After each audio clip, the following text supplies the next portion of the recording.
Today I have a bonus episode to celebrate Earth Day, and I brought back Tony from Maine Community Solar and his business partner slash brother John Napolitano, and so we are going to be talking about Earth Day. And you guys just had a big Earth Day celebration. You did some fun stuff, right?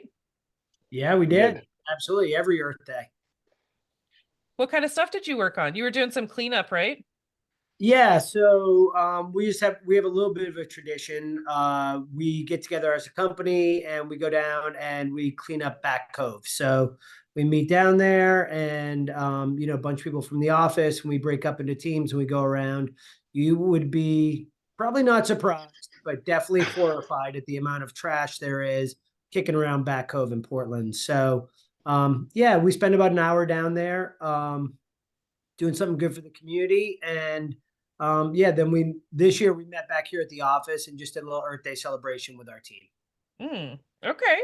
That's awesome. So you do the same thing every year? You do the Back Cove? Yeah, we do the Back Cove thing. It's big in Portland. Everyone knows Back Cove. So many people run on it, use it, stuff like that. And it's pretty nearby our office. So, like one of the cool things about Earth Day, I think, is that it's an opportunity for people to stop like their super busy lives and reflect and do something positive, right, for the environment. And we're not trying to make it too hard on people. Like people come to the office anyway on Monday. This is right down the street. It works out really well. Yeah. I mean, and it's a great team building activity as well. Very cool. Yeah, it's super team building. Like obviously we're about sustainability and all that.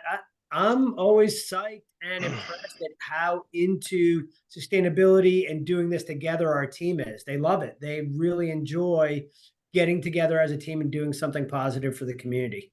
Yeah. And I know, I mean, I used to work at a hotel in housekeeping, and so to see like the before and the after is super satisfying. I mean, it's horrifying, but it's also satisfying. When you're like, "Ooh, we just did," and so, Back Cove, of course, would be a perfect place to focus on every year because it gets so much traffic. Mhm. And then just to beautify that a little bit and say, we did that because we care. That's awesome. Yeah. Yeah. Cool. Thanks. Yeah. Well, thank you. Yeah, And then you did an activity back at the office, you said. Yeah, I mean, we are big on team building and culture and stuff like that. So, yeah, we just got a bunch of snacks and refreshments, and we invited everyone back to the office.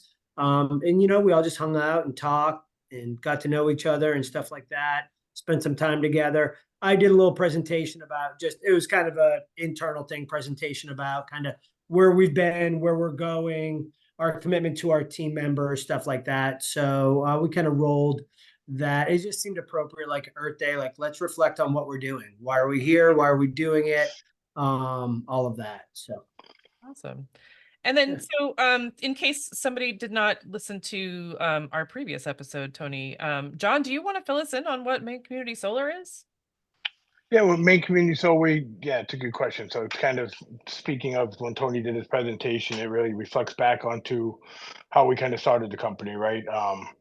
It's all about kind of Earth Day and our true values with sustainability and renewable energy. So we're really passionate about it. Tony's been in renewable energies for 20 years, published a couple green home building magazines.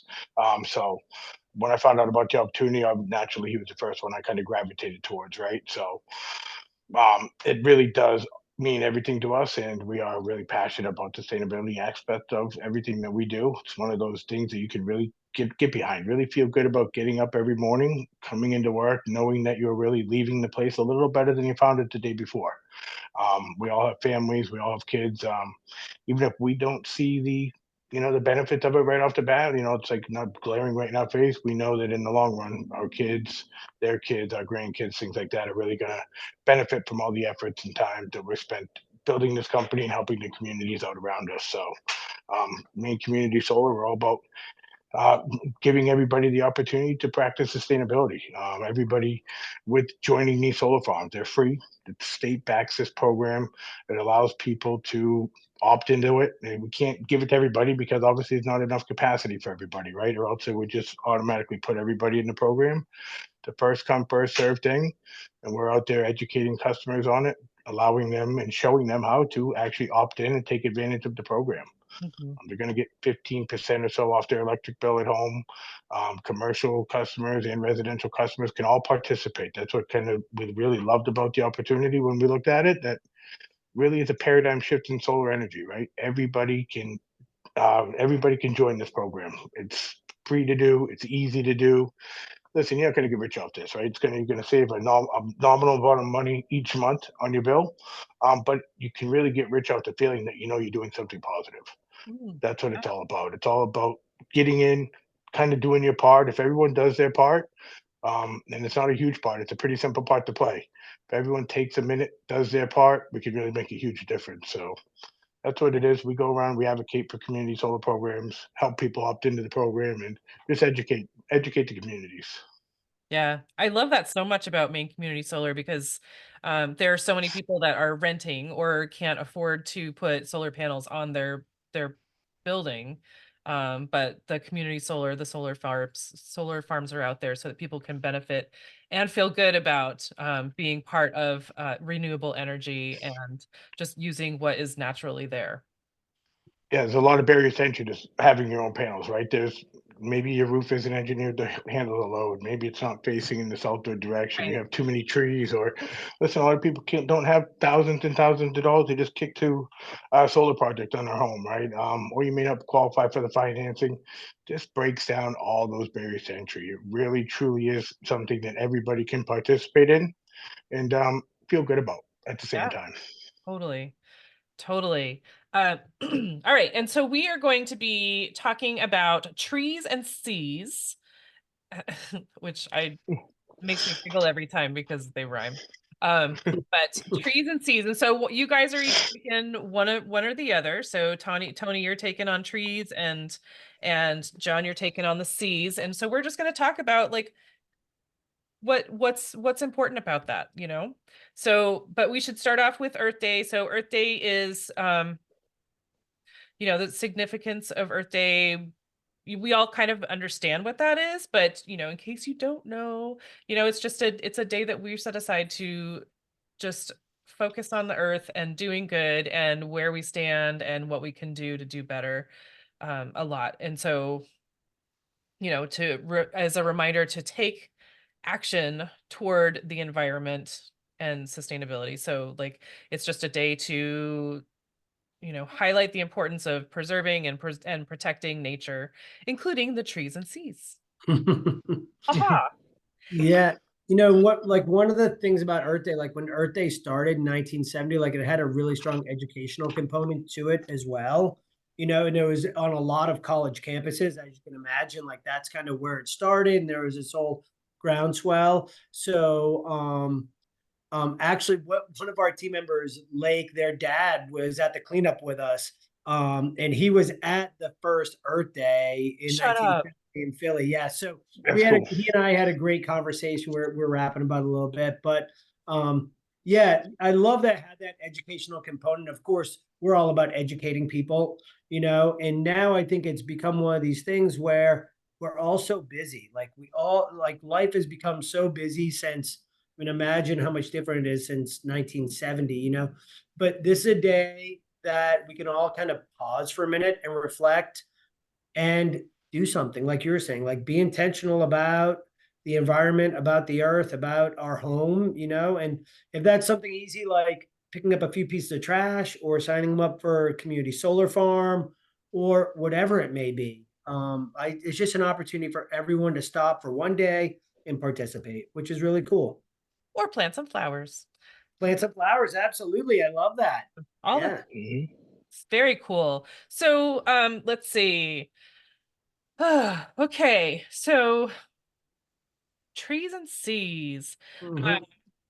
Do you know about the whole trees and seas concept, like what we're doing around it and why we're doing it and all that?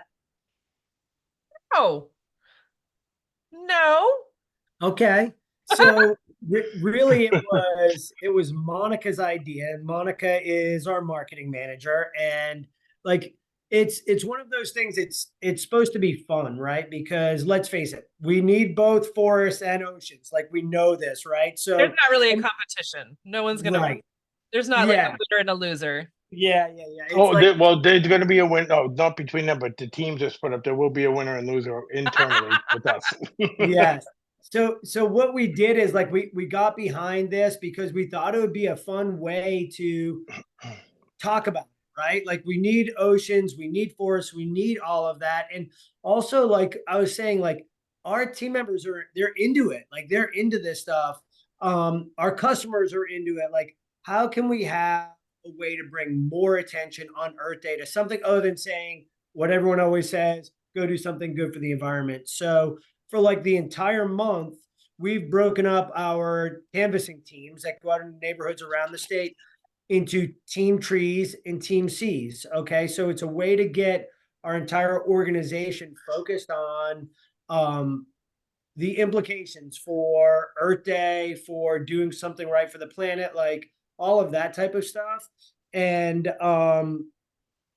the I think the coolest thing that we're doing is we picked two nonprofits that we've worked with in the past. We believe in their mission. They both have an educational component and a sustainability component. And we found one that has to do with seas, saltwater classroom, one that has to do with trees, Retree US. And so if Team Seas wins, we're donating $1,000 to one of them. So basically it just depends. Whoever the winner is, that organization will get the $1,000 donation that we're doing in celebration of Earth Month. Do I have to pick a winner? You can. It will be noted. Hmm. And Amy, just to touch kind of base on why we really picked the season trees, Tony makes a great point, right? I mean, they're very important to Maine's ecosystem. I mean, each one of them is uniquely characterized really by its, like, let's say the trees by its vast forest and the seas by its extensive coastline. Maine's known for their coastline.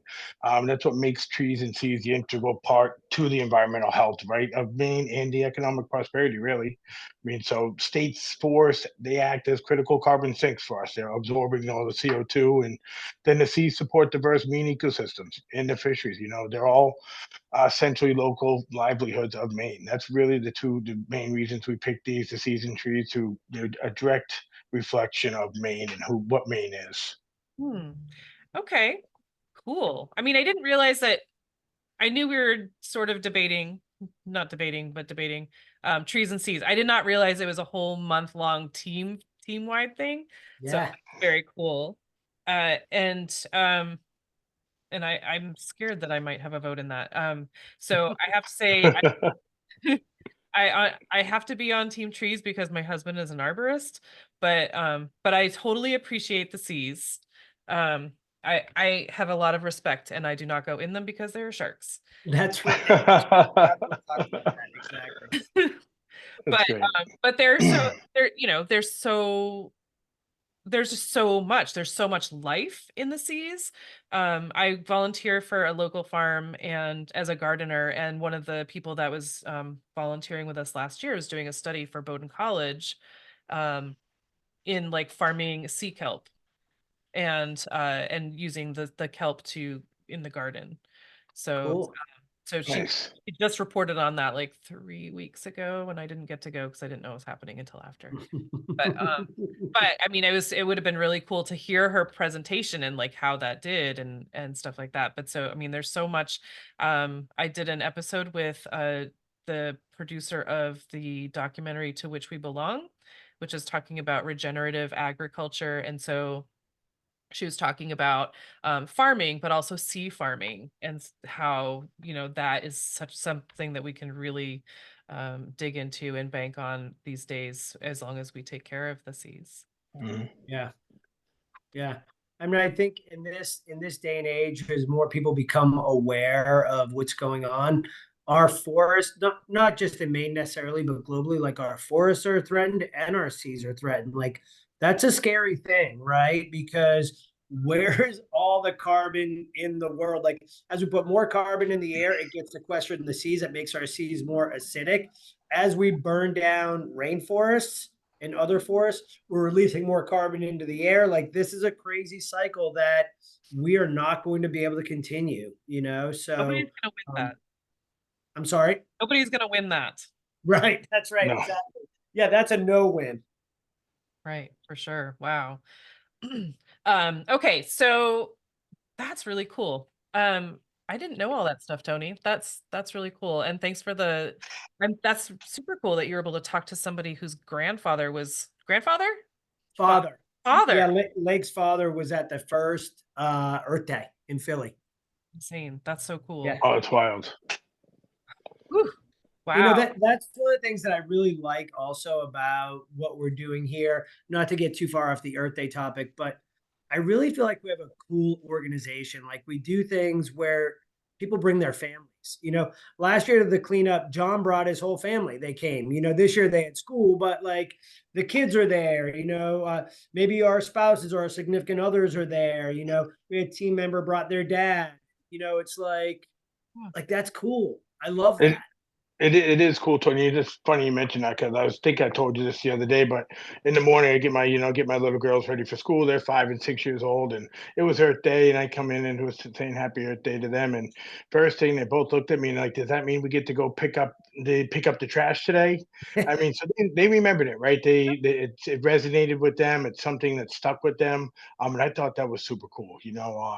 I had to, unfortunately, I had to let them know they had to go to school, but I said that's no reason why you can't go around the playground and start picking up all the trash at your playground, right? And if anyone asks why, tell them it's because it's Earth Day, right? Um, that's one of the reasons. Obviously, you're free to pick up the trash anytime. I told them every day is Earth Day, but Right? especially today, if somebody asks you and tell them, help educate and talk to your students, talk to your peers at school and stuff, and let them know that today's Earth Day and some of the cool things you did last year and you remember and you're going to do it again this year. But I thought it was really neat that they remembered that.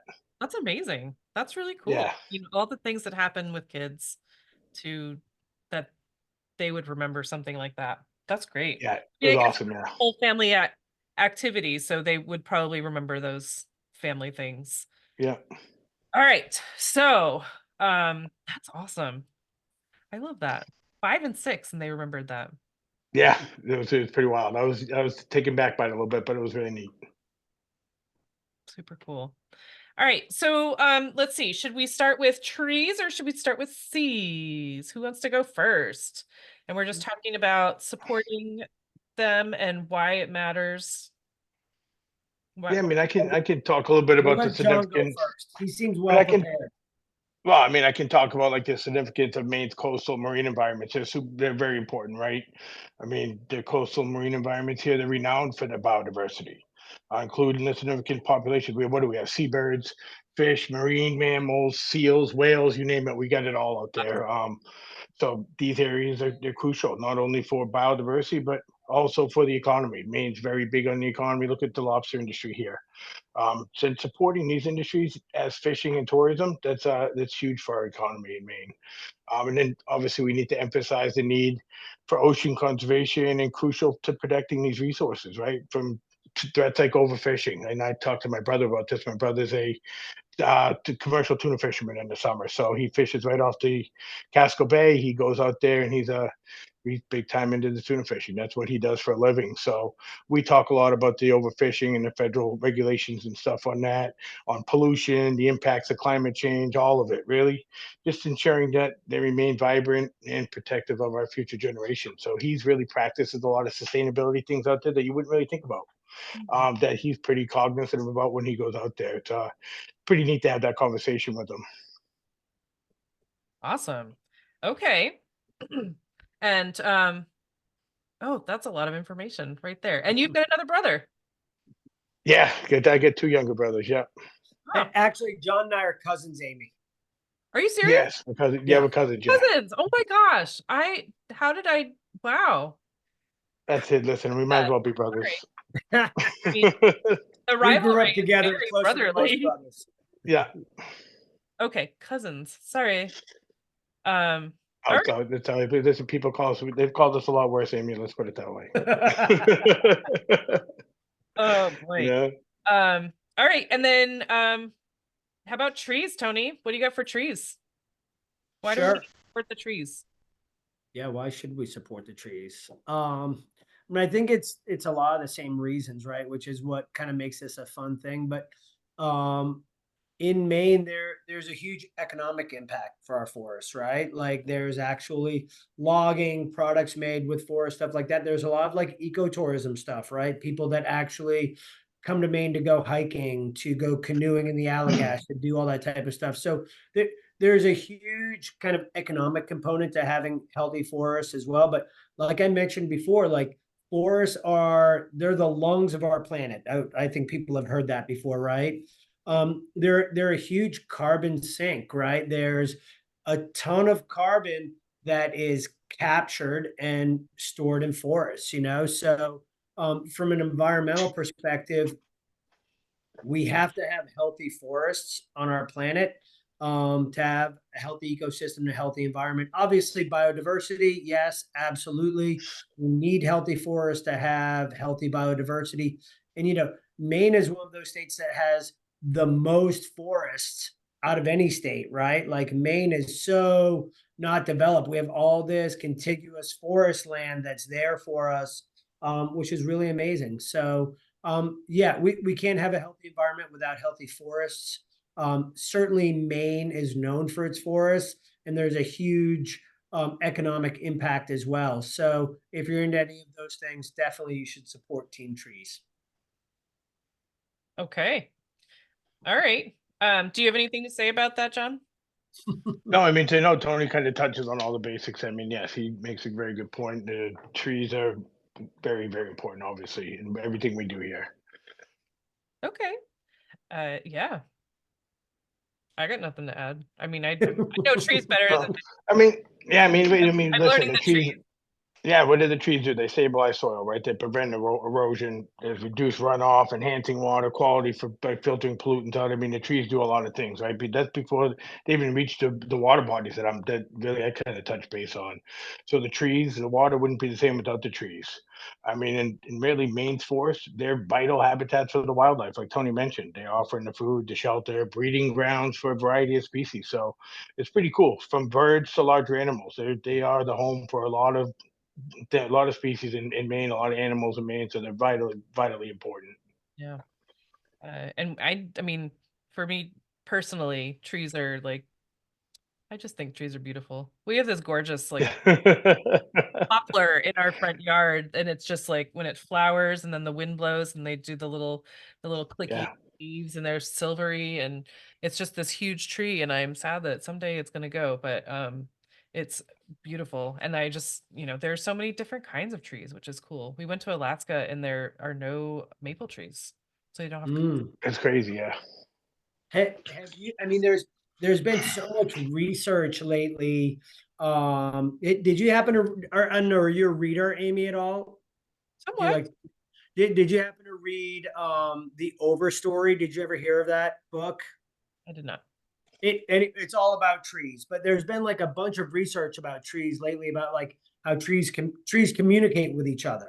Like we think of trees as okay, there's a tree, but actually trees thrive together, right? And they actually communicate with each other through their roots and through different I forget the right word, but like things that they can release into the air, you know? And so like trees communicate with each other, which is Of it course. was shocking to me. Let's say Yeah. that. Like when I learned this stuff, I was like, it just showed like how little we actually know about the natural world around us, you know, and it's so amazing and I don't know, it's awe-inspiring in so many ways. Right. So tree story for you though, since I am team trees and you were talking about the beautiful tree in your yard. So we had in Oh, our jeez, I know this. we had a tree in our yard. We had a 60-foot weeping cherry in our yard. Excuse me. And this tree was gorgeous. We loved it. It draped over our patio, so it provide all this shade during the summer. It was a spectacular tree. Well, about I guess probably like 5, 6 years ago now, we're at a point where we're like, do we move? Like we needed more space. Do we move or do we do an addition on our house? And we're really torn. And we would have gladly done the addition, but we're really torn because it would have required us to take down this tree. And, you know, we had Davy Tree come over and take a look at it. They were convinced it was the largest weeping cherry in the state of Maine. Oh, So we had this beautiful tree. It was spectacular. And it took us a lot of like soul searching. At the end of the day, it still bums me out, but we decided to take the tree down. So we took the tree down so we could build our addition. And we're super bummed about it. We did a few things, but one of the things that we really want to do is plant another cherry in our yard. So we did. We did the whole addition. We did the project. We did our landscaping, and we planted a new cherry in our yard. And it blooms every year right around Earth Day, which is already. which is really cool. So I'm still bummed that we took the tree down. I'm really psyched that we have the new cherry, and it's just always great every year around Earth Day to know that it's gonna pop, and it's really beautiful in our yard too. So I feel Tony, didn't you make some furniture out of that tree? yeah, we had coffee and end tables made out of part of the tree as well, so we could Right. kind of have that in our house. That's pretty cool. I'm with you. Yeah. Yeah. Oh, I love that. That's a great story. All right. So, let's see. So we talked about trees and we talked about seas, and then so like, I mean, Maine is the pine tree state, but we're Yeah. also known for our coastline, the rugged coastline, Rugged seas, right? many, many miles of coastline. Um, so how do we decide, or how do we figure out who wins this it's not an argument, but this conversation about trees and seas? How do you guys Yeah. decide that? Well, I mean, I guess I feel like I said in the beginning, you know, it's like really all we're trying to do is bring awareness to both because both are critical, right? So it's kind of it's a fun game or a fun thought experiment, but at the end of the day, there's no winner. Like we need both. And to get people thinking about the importance of the ocean and the importance of the forest and to go out on their own and explore those things, take a walk in the woods, Yeah. appreciate the beautiful flowering tree in your front yard, enjoy the coastline, take a boat ride, like all of that. That's really all that we want to accomplish out of doing this, you know, Earth Month thing is to engage people in their natural surroundings. So I'm psyched about it. I think it's really cool. I'm also psyched about like Retree US. They make school gardens and they plant school orchards. Like they're doing something really cool. What is more important than teaching kids about nature? You know? And Saltwater Classroom does the same thing. They teach kids about the ocean, right? So to engage the younger generation and get them started at a young age, realizing, excuse me, how important this stuff is. Yeah, I mean, I think it's all good. You know, it's a fun thing. I'll give Johnny the win if he wants it, but I think there are Well, no losers in this argument. no, there's certainly no loser. It's not really an argument, but Amy, to your point, if people wanted to have a say in treaties or seas, we do. We have our website up. A lot of people are going to our website to enroll in community solar projects this month, or community solar programs this month. And when they do, there's an area for them to choose seeds or trees, depending on who they'd like to see the $1,000 go to, right? So if anyone wants to go to our website at mainecommunitysolar.org, they're more than welcome to enroll in a community solar program for free. And on there, if you want to pick seeds or trees, whoever does the most enrollments or whatever seeds team or trees team does the gets more people to opt into the community solar programs here in the state of Maine this year. That's kind of how we're deciding where that $1,000 donation goes to. Oh, So okay. to that, I think that will answer your question a little better that you asked there. Yeah. It wasn't really a serious question, but that's even better. Like, so if you're registering for your home for Maine Community Solar, you can actually put your vote in for whether you want, Yes, and then at the end of the year, at the end of the month, it'll be like tallied. Yes, you yeah, got we're it. doing a Yep. running tally. Super cool. I love that. And just a quick reminder for listeners, it is literally free to register to enroll in Maine Community Solar. It takes, Yeah, I think, Tony, you said it was like 10 minutes. It takes about 10, 15 minutes to do that. Costs you nothing. yeah, If you are paying CMP for your bill, you can get up to 15% off every month with by using a solar farm. yep. That's That's all Yeah, right. you that's all you have to do. that's it. And then you get It's to feel it's good that easy. about using renewable energy, supporting solar, and you're getting a discount. Yeah. Yes. Win-win. It's just a simple, sustainable practice that people can do, and feel good about it, you Yeah. know? Well, I don't know if you listened to the episode that I did with Tony, John, but when I first talked to Tony, I had just come out of my town's so Brunswick is doing a climate action workshop. Yep. And I had just come out of one like a day or two before I talked to Tony, and I was so bummed out. I was so bummed out because they were like, if we had, what do you guys want to the plan was like, how does Brunswick, how do the residents of Brunswick want to like upgrade, and like what do we want to spend money on to update and become more sustainable as a town? And people were like, yeah, I'd love to do all that stuff. I can't pay my own bills. Like I can't Right. add bills. Right. And then I talked to Tony. I was like, seriously, it costs nothing. Take part in these Right. the solar farms, and it nothing. It's okay Yeah. to feel good about being part of that, and it's not going to hurt you at all. Right. Yeah, they make you get an Amy. It's funny you mentioned like the town of Brunswick. We have a lot of municipalities that enroll with us, right? There are a lot of municipalities in the state of Maine that are actively subscribed to community solar farms around the state. They are, so that hey, listen, not only do we have to pay electric bills, so does in the town you live in. They also have electric bills for their buildings, their fire stations, their schools, things like that. So, and obviously saving money on your bottom line for a town means a lot. A lot of these towns are strapped. I mean, they want to put back. So it's a really good opportunity for the municipality to take part. And a lot of them are. A lot of them do. Awesome. Very cool. I mean, and there's a lot of sun out there. Yeah. Right. Not today, but a lot of the time there's a lot of sun. So we got to For harness sure. it. There's no reason to not harness that. It's not hurting anything. We're not like taking it from someone else. It's just out there.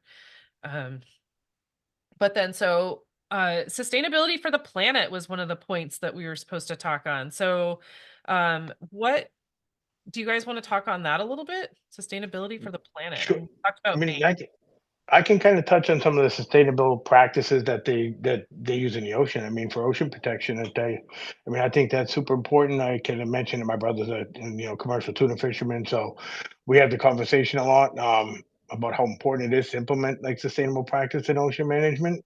You can do anything; it includes anywhere from adopting responsible fishing methods that prevent overfishing, which they do a lot. At the federal level, they do that a lot with tuna fishing. Establishing marine protected areas to conserve biodiversity, that's a big one. Promoting sustainable aquaculture. So there's a lot of practices out there that help maintain the resilience of the ocean ecosystems, right?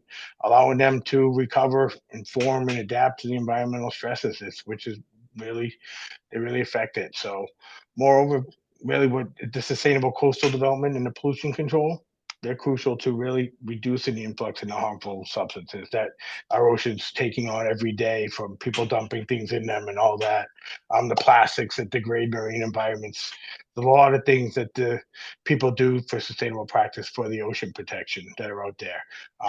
The people should educate themselves on it. They can get on, read about them, and if you're not taking part in some of those things, you should. Yeah, totally. I mean, I think it's cool that there's a big move, like a movement to use more of the sea um stuff. Yeah. I'm a podcaster with no words. This is really bad. But like using the seaweed as people are using seaweed for so They many. use seaweed for everything, right? I mean, you see seaweed in everything. My stepdaughter likes she eats these little snacks, seaweed snacks from that you can get at Target. I mean, seaweed's literally everywhere. Yeah, and it's a natural form of Yeah.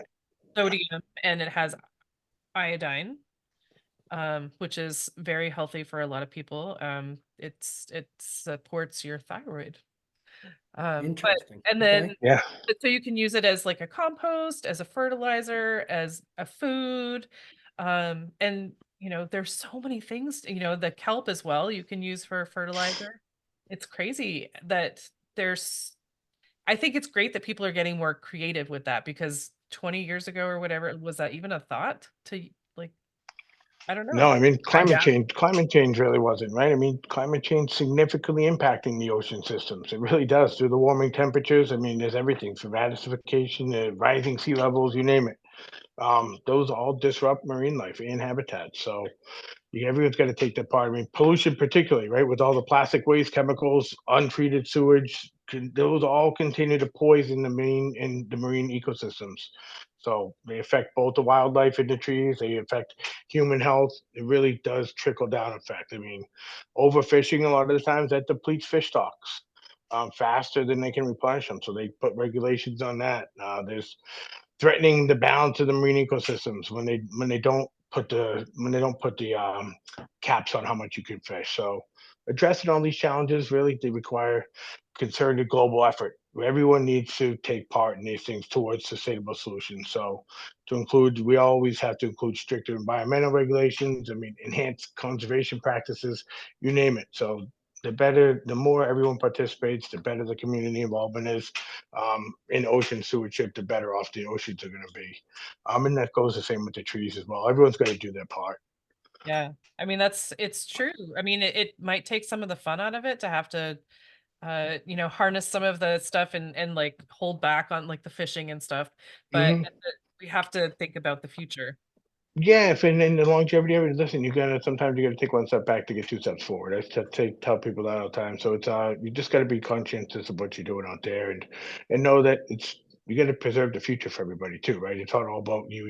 It's what are we doing for the future? Yeah, absolutely. I mean, you've got a 5 and 6-year-old. Yeah, yeah. They got Yes, I mean, yeah, that's two of the five, so yes. yeah. All right. And so yeah. uh and trees are the same. Like people, we got to stop cutting them down for silly things. There's so much recycling and reusing. I mean, what do you have to say on that, Tony? Yeah, no, for sure. We definitely have to stop cutting them down. We have to understand forests, the way they work. I mean, what are some of the big kind of massive issues that we know about forests, like forest fires in this country, right? The burning of the rainforests in like the Amazon in Brazil, stuff like that. Like those are massive issues. Like clear cutting was an issue, and then what they were doing is replanting monoculture. That was a problem, like that I think our forests have some real challenges, and like the only way to start addressing those is to get people to learn about the forest, get people to understand, get people to go for a walk in the woods, get people to appreciate the flowering tree in their front yard. Like then we can have these conversations, right? And then we can start taking positive action because the fact is a lot of people don't know a lot about this stuff, right? But there's no doubt that we need the forest for sure. We need the trees. One thing that I wanted to mention, because I know Monica's brought this up a couple times, but this is a hot button issue for some people. People are afraid they're cutting down forests to build solar farms. Mm, Right? So some people are afraid that's happening. That is not something that's very common. So more likely, the number one place to build a solar farm is someplace that's already been used for something else. Like one that we helped fill in Berwick, Maine. It was built on an old gravel pit that wasn't being used anymore. Right okay. by my house in South Portland, there's one built on an old landfill. Right, those are the easiest ones. Things that were used for something can't be used anymore. Let's put it there. Then let's look for open space. And you would be amazed at the number of farmers or the number of landowners that call us that have Yeah. open land that they want to monetize. And for farmers, I mean, some people on their listeners may know, but family farms, it's tough. It's tough to make ends meet sometime for family farms. And so a lot of family farms will say, I have this block of land, 20 acres, let's say, that I'm not using, or it's not ideal, let's say, for planting or for raising livestock. I'm going to do a 20-year land lease, and I'm going to have an income that I can count on. I know how much is coming in. It's going to be steady for the next 20 years. That's going to allow me to continue to operate my family farm in the way that I want to operate operate it. So, but those are the places that solar farms are built. You know, there's not a bunch of solar developers out there just hacking down forests. You know, and if people have doubts about that, think about how expensive it is to go into a forest and clear it, haul everything out of there, and then go build on it. They'd rather build on areas that are already open. You know, does that mean that there aren't trees taken down on occasion? Sure, there certainly are, but a lot of these folks, they go through the whole environmental assessment process, right? Yes. So they cut some down, they plant some more, and you know, you move on. But this is not a case of us clear cutting the woods of Maine to, or any other state for that matter, to build solar farms. Right. Well, I'm so glad that you touched on that, Tony, because I remember you telling me that before, that a lot of people, if they have, right now it's really hard to pay staff. And so some farmers have had staff and they just can't afford it. And so they have to downsize their Yeah. their farming. And so they've got this extra land because it's only what the family can manage. Hmm. And that makes so much sense. I mean, this land is just not being used. So Let's monetize it. yeah. Yeah. Yeah. Heck yeah. Awesome. Um, this is so fun. This is so fun. Like and I'm like better informed on it because I've already had a conversation, but it's kind of fun to have the family and the little rivalry stuff. Um, so is there anything else that you guys wanted to touch on? So we talked about trees, we talked about seas, we talked about the planet, and some myths about solar farms. Yeah. Um, I mean, we can touch on anything you want, Amy. I mean, it's as long as we're just bringing awareness out there, right? I mean, we can give some. I mean, Tony, I'm sure can give some examples of, the animals that are benefiting from sustainability efforts in trees. I can certainly give you some examples of marine life benefiting from sustainability efforts in the oceans around here. Kind of obviously that are uh, attached to Maine, really. And that goes throughout everywhere. But we're more familiar with the Maine because that's where we've lived, that's where we've grown up, that's what we're really focused on. Right. yeah, and I mean, one thing that I would add, before we wrap up though, is just like I always like to come back to kind of like the basics, and like what we're doing here, and that is there's a lot of information out there about community solar, right? And how it can benefit people, and people have questions, they don't understand everything about it. Like, call us. There's Yeah. no obligation. We have teams of people that all they do is help answer people's questions, right? And then the people can decide on their own if it's right for them or not, And for a lot of people, it is right for them, And for a lot of people, it's an easy way to make a positive impact, do something good, and save a little bit of money.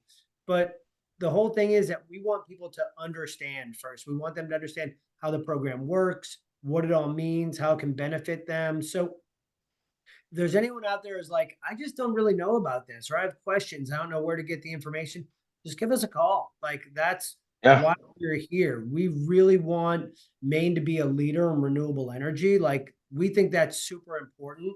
And that's why we're doing it. So Because it please starts feel with education. absolutely Yeah. 100%. Yep. Right? Which is why Earth Day, is so important. And that's why also these two nonprofits that we're talking about are so Yeah. important, right? So it does all start with education. Agreed. Hmm. Okay. And so remind me of the beneficiaries again. So there's Retree and what coastal Saltwater classroom. saltwater classroom.